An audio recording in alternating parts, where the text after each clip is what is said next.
Erev Tov à toutes et à tous, bonsoir à tout le monde. Et je suis très honoré de pouvoir m'adresser à vous et essayer de remplir un rôle extrêmement difficile.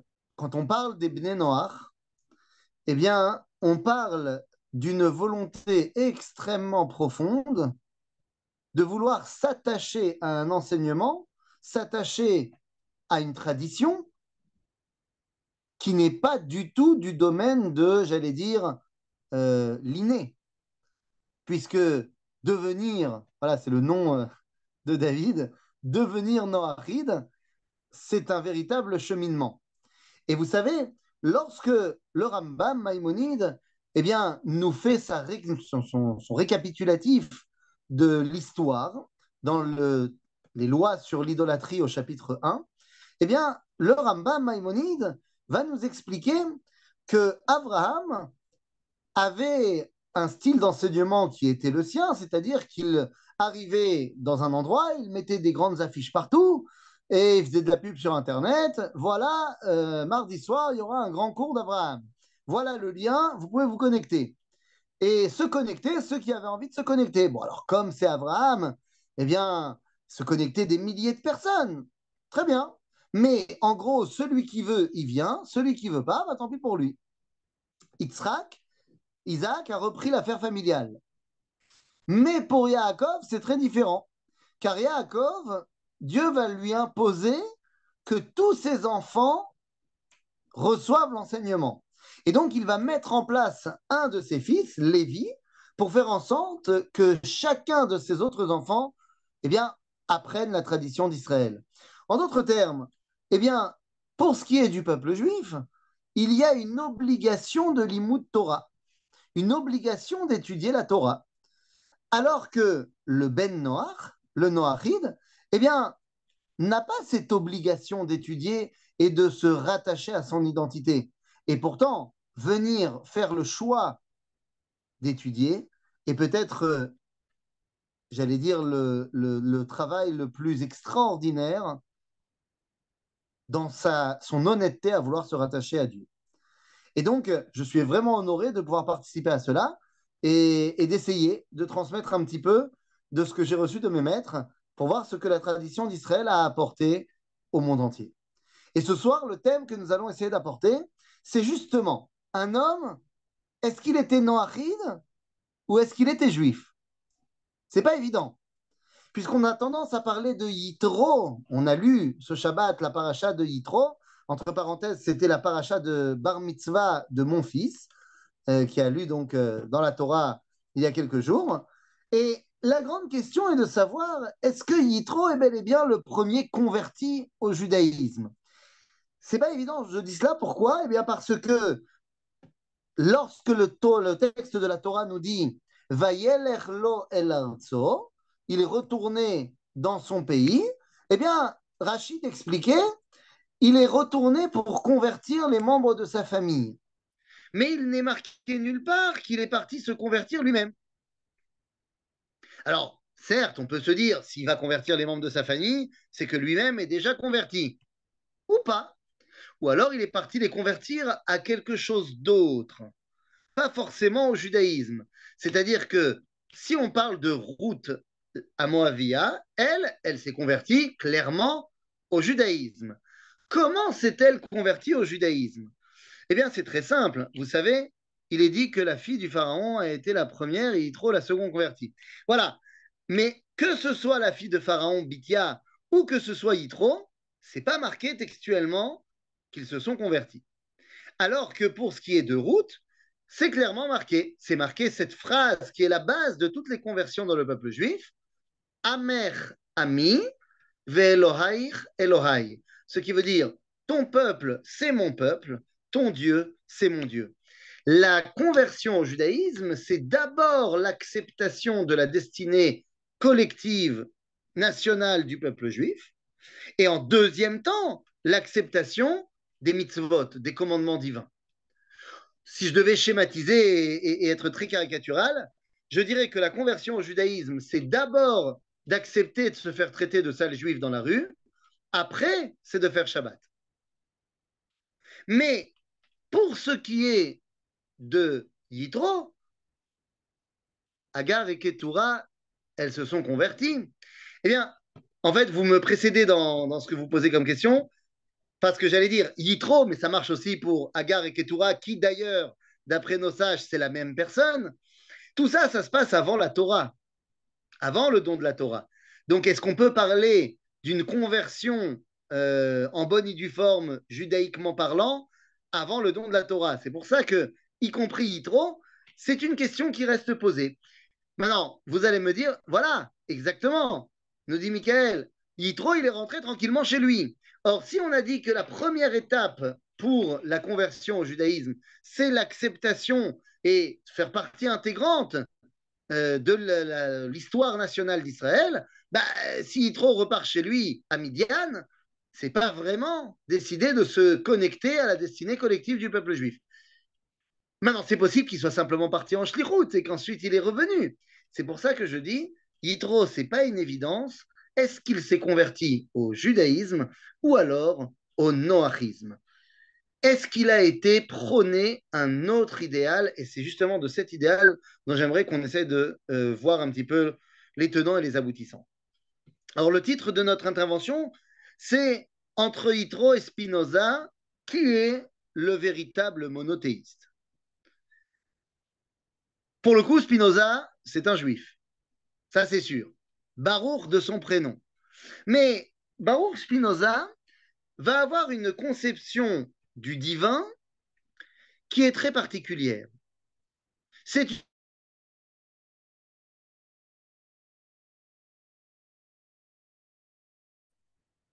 va être une révolution. Mais avant de rentrer chez Spinoza, j'aimerais revenir chez Maïmonide. Le Rambam, lorsqu'il nous fait son récapitulatif, nous explique comment l'idolâtrie est née. Il dit, à l'époque de Enoch en français, qui est évidemment, vous le savez, le petit-fils de Adam Arishon, eh bien, à l'époque de Enoch, Taou Bene Adam Taoud Gedola. Ils ont fait une grande erreur. Mais quelle était l'erreur? La Torah nous dit que Enoch a été l'inventeur de l'idolâtrie. Ah bon? Comment? Eh bien, il est mentionné Az Uchal Likro Beshem Hashem. Comment traduit-on cette phrase? Alors, il a commencé à invoquer le nom de Dieu. Mais c'est très bien. Pourquoi est-ce qu'on dit que ça devient de l'idolâtrie? Eh bien, parce qu'il a commencé, mais qu'il n'a pas terminé. En d'autres termes, Enoch va prôner une perception, une compréhension, une invocation partielle de la divinité. Eh bien, lorsqu'on prend le divin de manière partielle, c'est ça l'origine de l'idolâtrie. Ainsi donc, eh bien, vous savez, il y a une réalité de la loi juive qui est très, très particulière. Dans le judaïsme, il y a 3 prières par jour.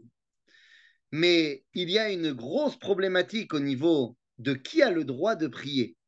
Car selon la loi juive, telle qu'il est marqué dans le Shulchan Aruch, dans les textes de Halacha, eh bien, de loi juive, eh bien, seul celui qui est capable d'arriver proche de la prophétie peut prier. Oui, mais bon, c'est pas très facile de savoir si on arrive proche de la prophétie ou pas.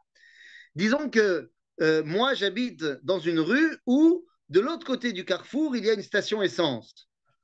Sauf que si je n'ai jamais été à la station essence et que quelqu'un arrive au carrefour et que je lui dis, est-ce qu'on est proche de la station essence? Si je n'y ai jamais été, je ne peux pas le savoir, même si je suis très proche. Seul celui qui a déjà été à la station essence peut savoir qu'au carrefour, on est proche. En d'autres termes, si on me demande d'arriver proche de la prophétie pour pouvoir prier, eh bien, ça veut dire que seul le prophète, qui a déjà prophétisé ne serait-ce qu'une fois, qui a donc déjà reçu la parole de Dieu, peut prier.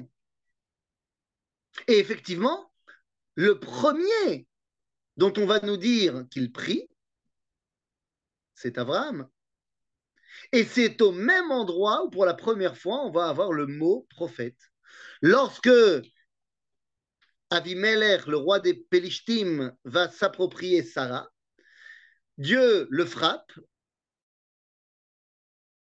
pas, justement, pour ne pas le frapper, il le prévient et lui dit rends cette femme à son mari, qui navihu veit palel baatra, car il est prophète et donc il pourra prier pour toi. Il y a donc un lien très profond entre la prophétie et la prière. D'ailleurs, dans le Tanakh, la Bible, les seuls, et je vous mets au défi de me trouver un contre-exemple, les seuls personnages qui prient sont des prophètes. Alors, je vous aide tout de suite pour le contre-exemple. Il y en a un, c'est lorsque les marins dans le bateau de Yona vont prier. Mais j'ai un joker, ils ne se mettent à prier Dieu que lorsque Yona, le prophète, leur a expliqué qui était Dieu. En d'autres termes, la prière et la névoie et la prophétie sont intimement liées. Pourquoi cela? Eh bien parce que la prière, c'est s'adresser à Dieu. Mais je ne le connais pas. À qui je m'adresse? Le prophète, c'est celui à qui Dieu s'est adressé. Donc il sait à qui répondre. En d'autres termes, moi qui ne suis pas prophète, j'ai forcément une compréhension partielle du divin. C'est celle que mes maîtres m'ont enseignée, celle que mes parents m'ont enseignée, mais elle est partielle. Elle ne sera complète que lorsque Dieu me parlera. Et donc, techniquement, halachiquement parlant, eh bien, dans la prière, peut-on prier? Alors, ben voilà, c'est bien, on a bien répété hier. Vous me précédez à chaque fois de 30 secondes. Donc, techniquement, on n'a pas le droit de prier. Seuls les prophètes, et on n'est pas prophète. Enfin, moi, personnellement, je ne suis pas prophète. J'ai raté mon examen de prophétie la semaine dernière. Je ne suis pas prophète. Mais, nous avons un joker. Le joker est le texte de la prière. Le texte de la Hamida, de la prière, eh bien, nous a été rédigé par les derniers prophètes. Et en ce sens, certes, nous ne savons pas vraiment prier, mais nous sommes sûrs de ne pas nous tromper de numéro, puisqu'on utilise les mots de ceux qui savaient prier. Mais vous comprenez que se tromper de numéro quand on parle de divin, c'est l'idolâtrie. En d'autres termes, eh bien, la conception partielle de Enoch, comment elle va se traduire? Eh bien, nous dit le Rambam, au départ, les gens voulaient rendre un hommage à Dieu qui a créé le soleil. Le soleil, extraordinaire, ça nous donne de la chaleur, de la lumière, de l'énergie. C'est génial. Et donc, forcément, le soleil, qui est une créature magnifique de Dieu, si on rend hommage au soleil, ben, on rend hommage aussi à Dieu, à son créateur. Imaginez-vous, vous recevez en grande pompe un ministre du gouvernement. Ben, en cela, vous faites aussi un grand kavod, un grand honneur au président. Seulement, nous dit Maïmonide, à un moment donné, petit à petit, les gens ont oublié que rendre l'hommage au soleil, c'est pour rendre hommage à Dieu. Et ils se sont contentés de rendre hommage au soleil. Et ainsi de suite. Et c'est sur cette compréhension-là qu'arrive Spinoza. Alors, bien plus tard, évidemment. Mais que nous dit Baruch Spinoza? Le divin est égal à la somme des expressions des forces de la nature de notre monde. En d'autres termes, il y a le soleil, la lune, le vent, la foudre, l'océan. Tu prends toutes les forces de la nature, plus, tu fais la somme égale Dieu. Natura, c'est la Dieu. Ah oui, mais ça, c'est bien, c'est beau. Ça me fait penser d'ailleurs à une phrase de la Chassidoute. Une phrase que les élèves du Baal Shem Tov, eh bien, se sont complètement appropriées. Bon, elle vient à l'origine du Sefer HaZohar de la Kabbalah du peuple juif, qui nous dit « Let atar panouy mine ». J'arrive au panthéisme dans 2 secondes. Voilà, dès que vous posez une question, vous savez que c'est dans 30 secondes la réponse. C'est le minag maintenant. C'est la tradition. Cette phrase nous dit let atar panui mine, c'est-à-dire en araméen, il n'y a aucun endroit qui est vide de sa présence. Ben, ça ressemble un petit peu à me dire que toutes les formes d'expression de ce monde, ensemble, créent, enfin, pas créent, mais définissent le créateur. Et le problème est le suivant, c'est que toutes les forces de ce monde, eh bien, elles sont dans ce monde. Lorsque Spinoza vient nous dire le panthéisme, tout est Dieu. Il y a une grande différence entre dire tout est Dieu et de dire Dieu est dans tout. C'est très ressemblant et pourtant complètement opposé. Si je devais le dire de manière judaïque, je dirais que le grand problème de Spinoza est de dire Elohim hem Hashem. Je vais expliquer dans une seconde. Mais la phrase prononcée par les prophètes et que la tradition juive va répéter à chaque fois qu'on veut accepter la royauté divine ou également à Yom Kippour, à la fin du jour de Yom Kippour, eh bien on dira Hachem ou à Elohim. Quelle est la différence?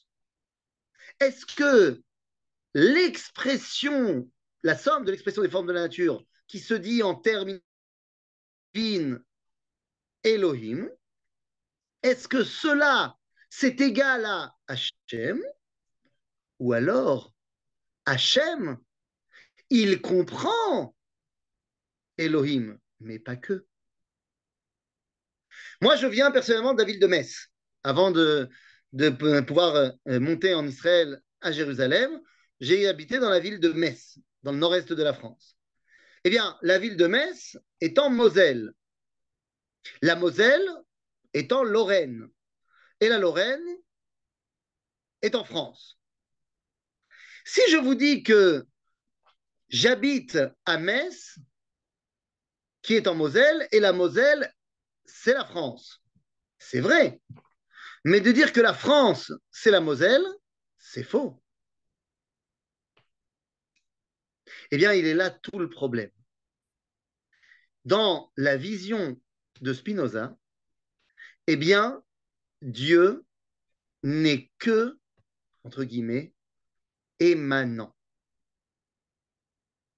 On ne le trouvera que dedans. Parce que le mot émanant, c'est un mot un peu trop facile à comprendre. Donc, on va utiliser un mot un peu plus complexe pour bien montrer qu'on est intelligent. Et donc, on va utiliser le mot dedans.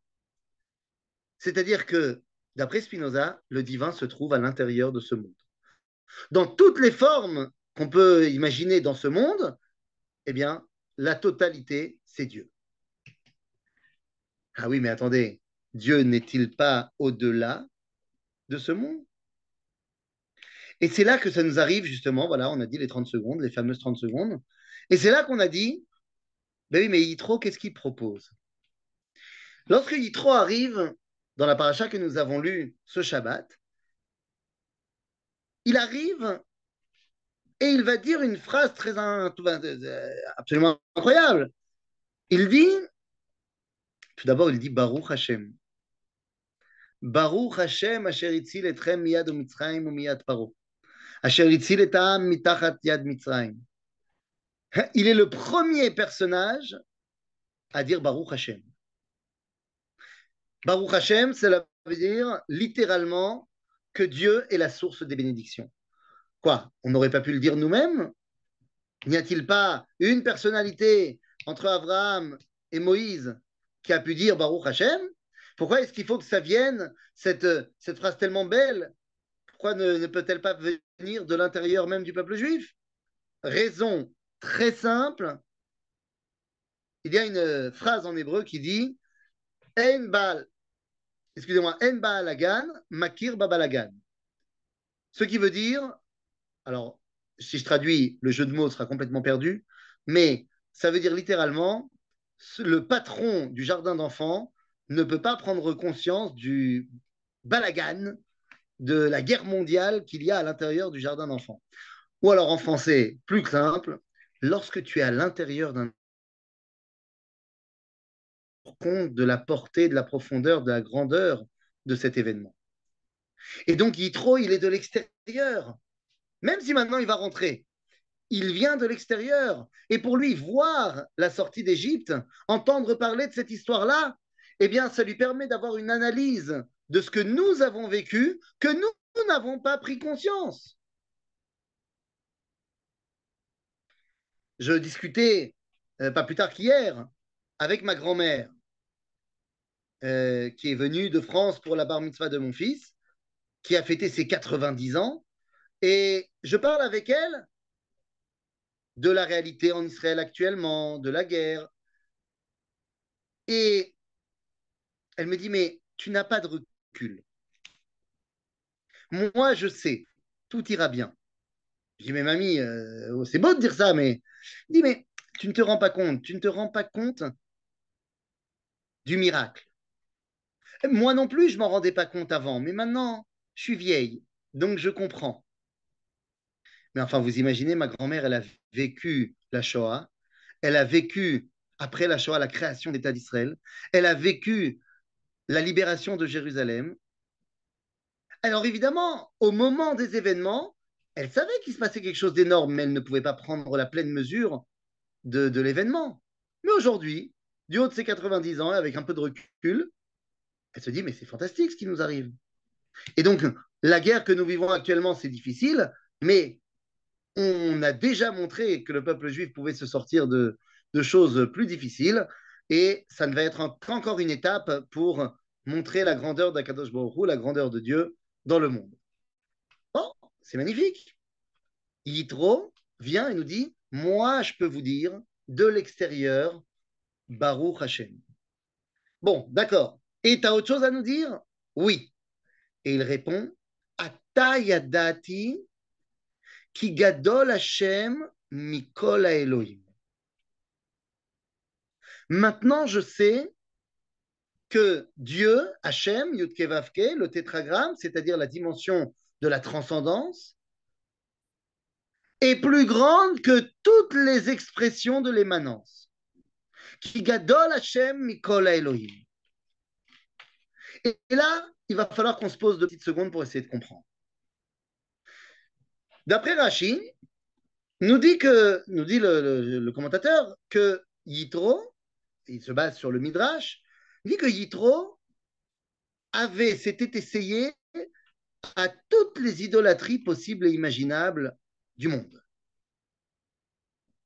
La question est, que faire avec cette information et comment la comprendre? Est-ce que nous devons la comprendre de manière assez enfantine, que Yitro a tout tenté? Un jour, il a été chrétien, catholique. Un jour, il a tenté le protestantisme. Un jour, il a tenté l'islam. Un jour, le christianisme pravoslavique, cette fois. Et puis un jour, bah, cette question-là, il va falloir un peu plus que 30 secondes pour y répondre. On y reviendra. Bekitso, en bref, Yitro, d'après la première explication, eh bien, tantôt il était comme ci, tantôt comme ça. Il avait tenté toutes les idolâtries. Et puis finalement, il est arrivé à la compréhension et à l'acceptation du judaïsme comme étant l'idéologie la plus vraie. C'est une façon de voir cet enseignement. Mais je pense qu'elle est enfantine et qu'elle ne nous aide pas à comprendre le point essentiel. Qu'est-ce que c'est que le même? euh, Oui et non. Quand vous dites Abraham a cherché Dieu de la même façon, je dis oui et non. Pourquoi? Abraham a cherché Dieu dans ce monde. Et donc le Midrash nous dit qu'un jour il a regardé le soleil et a dit c'est lui le patron. Ensuite il a vu que le soleil se couchait, qu'il y avait la lune, il a dit c'est la lune le patron. Ensuite le lendemain de nouveau le soleil, bah, c'est le soleil. Des nuages qui recouvrent le soleil, c'est les nuages. Le vent qui pousse les nuages, c'est le vent. Et à la fin, Abraham est resté dans l'expectative. Et il a dit Efshar birazo lelo manhig. Quoi, cette maison peut-elle se driver sans avoir un patron? Et là, le Midrash nous dit Et tzit salav ba'alabira, ve'amar ani hu ba'alabira. Et le Midrash termine en disant que Dieu s'est révélé à Abraham et lui a dit Salut, c'est moi. En d'autres termes, Abraham n'a pas découvert Dieu. Il a cherché et est arrivé au doute méthodique de Descartes. C'est Dieu qui décide de se révéler à Abraham. C'est-à-dire que l'homme n'atteint pas le divin. Pour les raisons qu'on a évoquées tout à l'heure. Parce que moi, je suis fondamentalement fini. Il m'est donc impossible d'atteindre de moi-même l'infini. L'infini, par contre, peut se révéler à moi. D'accord? Donc, Yitro, il vient et il dit Atayadati, maintenant je sais, qui gadol Hashem, Yudke Vavke, Mikol à Elohim. Le même de Mikol, on peut le comprendre comme étant il est plus grand qu'eux, c'est ce qu'on a dit tout à l'heure, c'est-à-dire j'ai tenté toutes les formes de Elokut, mais maintenant je choisis le plus fort. Non. Ou alors, le même peut être ce qu'on appelle en hébreu même à Makor, c'est-à-dire le même de l'origine. D'où je sais que Gadol Hashem, Mikoach Kol Elokim. C'est-à-dire d'où je sais que Dieu est grand, justement de par toutes les autres spiritualités. Yitro avait un sentiment spinoziste de panthéisme. Et si Yitro veut mettre en pratique cette dimension de l'unité, eh bien, il comprend qu'il faut, pour arriver à servir Dieu, Hazara du monde, toute l'idolâtrie du monde, mais toutes, pas une après l'autre, toutes ensemble. Parce que Yitro avait ce sentiment de la hardout, que le divin, c'est pas que 1 plus 1 plus 1 plus 1 plus 1 égale Dieu, mais Dieu se dévoile dans le tout. Et ainsi, c'est complètement différent. Il ne s'agit plus d'un Yitro qui s'est essayé à plein de choses, puis finalement a trouvé Dieu et le judaïsme. Mais bien au contraire, c'est un Yitro qui comprend que ce que propose l'idolâtrie égyptienne, ce n'est qu'une partie, que ce que propose l'idolâtrie cananéenne, phénicienne, c'est une autre partie, et que j'ai besoin de toutes les parties si je veux pouvoir adhérer à Hachem. Mais quand est-ce qu'il dit ça? Lorsque Moshe lui a raconté le dévoilement de Yudke Vavke, le dévoilement du tétragramme durant la sortie d'Égypte. En d'autres termes, Spinoza est panthéiste. Il voit Dieu dans le monde. Yitro est monothéiste. Il voit que toutes les forces de ce monde sont comprises dans le divin. N'a-t-il pas bénéficié de l'enseignement de Tzipora qui a été l'épouse de Moshe? Possible. N'oubliez pas que Yitro était le premier maître de Moshe. Donc on pourrait dire l'inverse. Moshe n'a-t-il pas profité de l'enseignement de Yitro? N'oublions pas que Yitro, et ça m'amène à la question que vous avez posée, je ne sais pas qui l'a posée, mais il y a quelques minutes, pourquoi Yitro a-t-il été choisi? Eh bien, vous savez qu'il y a une grande discussion chez nos sages de savoir est-ce que l'histoire qui nous est racontée que Yitro vient s'attacher au peuple juif, est-ce que ça se passe avant le don de la Torah ou après le don de la Torah? Il y a beaucoup d'événements comme ça où les commentateurs se posent la question, mais chronologiquement, ça se passe quand? Et la réponse que donnait Manitou, que donnait le Rav Yehuda Léon Ashkenazi, elle est magnifique, elle est de dire on s'en fiche de savoir quand est-ce que ça se passe chronologiquement, puisque Dieu a décidé de l'intercaler dans la Torah à cet endroit-là. Donc même si ça s'est passé chronologiquement plus tard, le message divin que ça doit être lu avant. Et pourquoi? Que vient faire Yitro à part reconnaître Hachem? Eh bien, il vient donner à Moshe, à Moïse, les conseils de comment gérer une société. Mais attention, pas au niveau de l'économie, au niveau de la justice. Comment mettons en place un système de justice? Vous remarquerez que le don de la Torah est entre deux histoires de justice. Yitro, qui vient expliquer comment on met en place des tribunaux, et la paracha de Mishpatim, qui est plein de lois de justice. Pour nous expliquer que si on veut comprendre, alors j'y viens, ah bah voilà, 30 secondes, vous avez les 30 secondes, voilà, 2 secondes. Si on veut comprendre que Dieu se dévoile dans le tout, alors c'est dans la justice qui vient régler les problèmes de tous les domaines de la vie que nous allons pouvoir exprimer le tout du divin.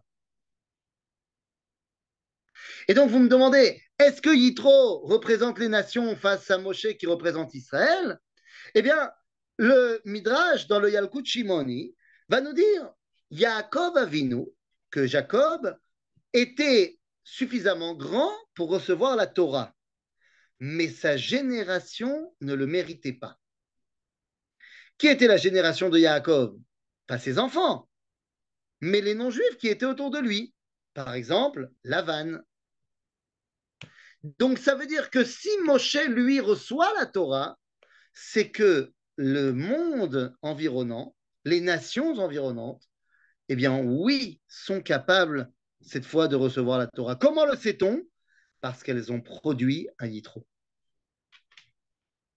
Si le monde a été capable de produire un Yitro, virgule, et un Yov, parce qu'il y a deux grands non-juifs à ce moment-là, il y a Yitro d'un côté et Job de l'autre, eh bien, si le monde a été capable de produire un Yitro et un Yov, c'est que c'est bon, on peut donner la Torah. Ça ne veut pas dire que tout le monde est au niveau de Yitro et de Yov, bien sûr que non. Mais si on est capable de produire des gens comme ça, c'est que la civilisation dans laquelle ils ont grandi tous les deux, eh bien, n'est pas complètement achetée. Au contraire, elle est capable d'arriver à de la grandeur, et donc, il faut lui donner maintenant les outils. Eh bien, c'est quoi ces outils? Si on a compris maintenant que. Alors pourquoi Yitro a été. Voilà, je reviens, j'ai perdu le fil. Pourquoi Yitro a été choisi? Pas seulement parce que c'était un grand, mais parce qu'il représente celui qui est l'idéaliste de la relation avec autrui. À l'époque de Yitro, il y a trois grands non-juifs. Il y a Yitro, il y a Job, on l'a dit il y a 2 secondes, mais il y a également Bilam, qui va devenir le prophète des nations.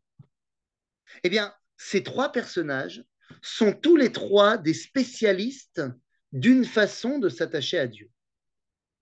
Yitro est un spécialiste des relations humaines. Et il nous le montre lorsqu'il explique à Moshe comment on met en place eh bien, des tribunaux pour gérer la vie en société. Kierkegaard. Yov, c'est un philosophe existentialiste spécialiste de la souffrance humaine. Et donc, Job est un spécialiste de la relation avec lui-même. Bilam est un spécialiste de la relation religieuse avec le divin. Moshe, il est les trois. C'est-à-dire que Moshe est capable de dévoiler la relation avec les autres. Moshe est capable de faire son introspection durant le buisson. Et Moshe est capable eh bien, de faire la connexion avec Dieu. En d'autres termes, Yitro est celui qui vient poser les bases de ce qu'on appelle Ben Adam Lachavero. Et c'est le point de départ de notre relation avec Dieu. Le point de départ de la relation avec Dieu, qui est donc l'expression dans le tout, Eh bien, le point de départ, c'est l'autre. Et oui, nous dira Moïse dans la Torah, Ve'ahavta lereacha kamocha, tu aimeras ton prochain comme toi-même.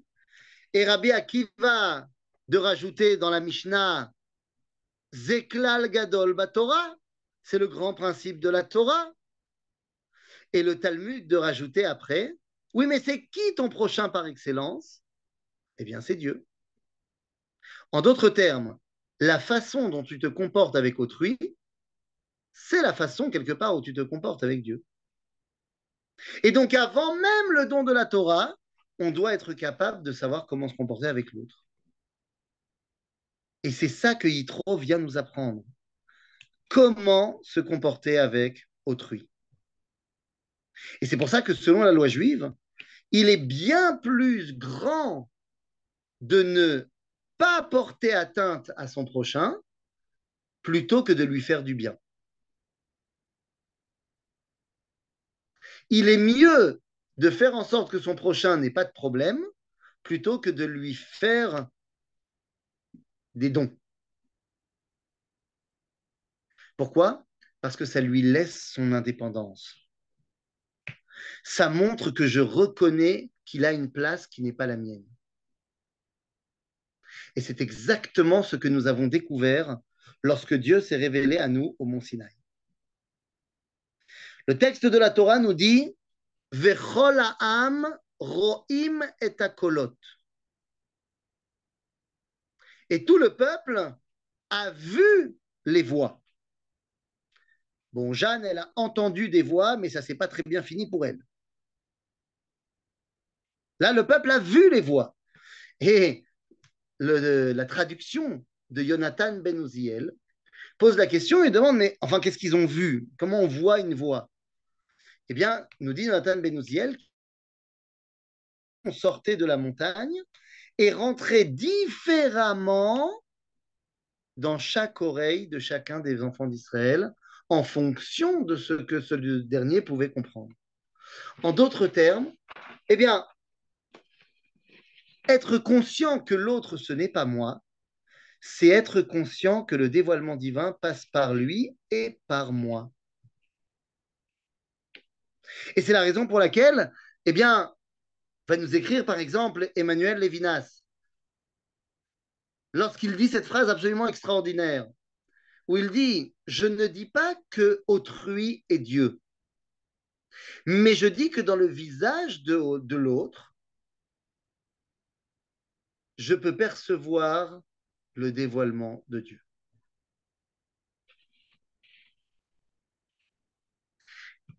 Mais si je le perçois dans le dévoilement, dans le visage de l'autre, eh bien, il est également chez moi.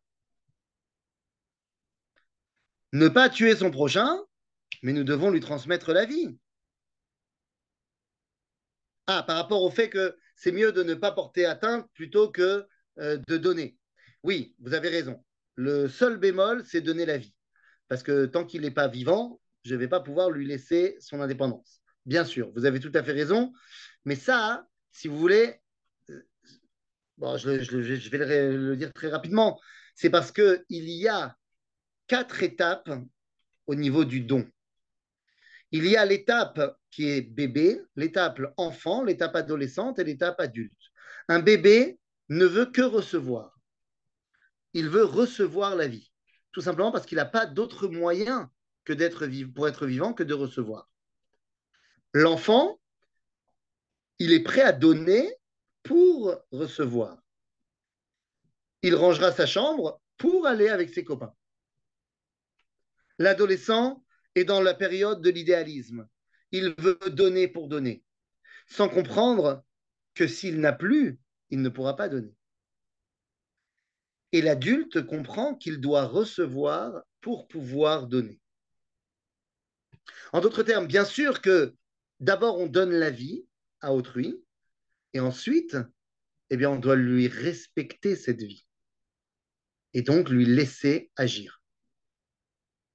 Et comme on a dit, si tout cela nous amène à prendre conscience qu'Akadosh Baruch Hu se dévoile chez mon prochain, eh bien, ça veut dire qu'il se dévoile également chez moi.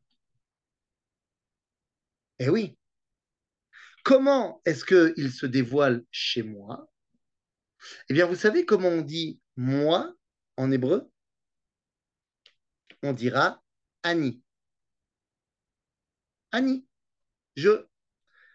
Sauf que le mot Ani en hébreu, c'est le raccourci de deux mots. Ani, c'est An Sheli. An, ça vient du terme les An ataoler, où tu vas. En d'autres termes, An, c'est un endroit. Ani à An Sheli. En français, le mot Ani, moi, veut dire c'est ma place dans le monde. J'ai une place dans le monde qui va avoir comme rôle de dévoiler Dieu. Et toi, tu as une autre place dans le monde qui n'est pas la mienne, mais qui est nécessaire également pour dévoiler Dieu. Parce que Akadosh Baruch Hu, ce n'est pas la somme de toi et moi et de toi et de lui, mais toi et moi, nous sommes des expressions différentes pour dévoiler le tout. Là où Spinoza cherchait Dieu uniquement à l'intérieur de ce monde, Yitro comprend que c'est le monde qui est l'expression du divin. Et c'est là toute la différence. Lorsque le Zohar nous dit let tatar panouï mine, il n'y a aucun endroit qui est vide de sa présence, eh bien cela veut simplement dire que c'est à nous de faire rentrer Akadosh Baruch Hu, Dieu, dans chacune de nos expressions de la vie. Ça ne veut pas dire qu'il est limité à ces expressions-là, mais c'est à nous de le faire rentrer. Comme disait, je termine là-dessus, comme disait Rabbi Menachem Mendel de Kotsk, un des grands maîtres de la Chassidoute, qui disait Dieu se trouve là où on le laisse rentrer.